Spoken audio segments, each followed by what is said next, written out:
Hudyat sa bawat ahensya na gawin nila ang trabaho nila.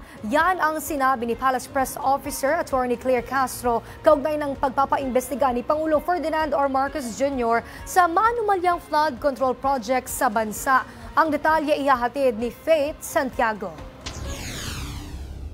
Mariing ipinag-utos ni Pangulong Ferdinand R. Marcos Jr. ang pagkakaroon ng lifestyle check para sa lahat ng opisyal ng pamahalaan. Ito ang binigyang diin ni Presidential Communications Office Undersecretary at Palace Press Officer Attorney Claire Castro sa nangyaring press briefing kahapon. Ito'y kaugnay pa rin sa issue ng maanumalyang flood control projects sa bansa.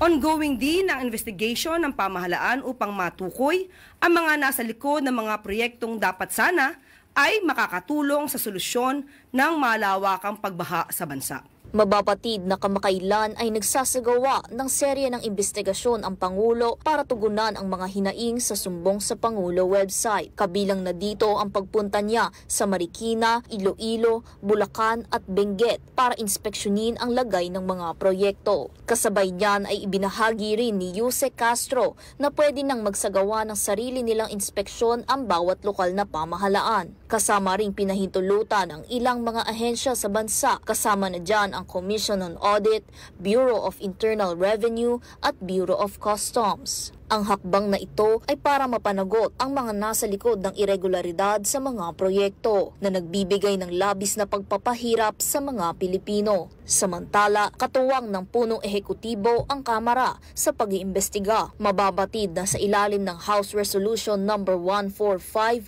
muling bubuhayin ang House Tri-Committee na kinabibilangan ng Committee on Public Accounts, Public Works and Highways at Good Government and Public Accountability. Ayon kay House Deputy Speaker at La Union 1st District Representative Paulo Ortega V, ang bawat pisong nawawaldas dahil sa korupsyon ay isang buhay na naisasaalang-alang sa tuwing babaha sa bansa. Binigyang diin niya ring para sa pagkamit ng hustisya ang investigasyon at wala itong bahid ng kahit na anumang pamumulitika.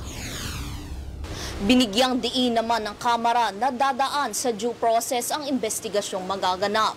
Anila, wala silang pinapanigan at babatay lamang sa konkretong ebidensyang inihain para sa ikalilinaw ng lahat.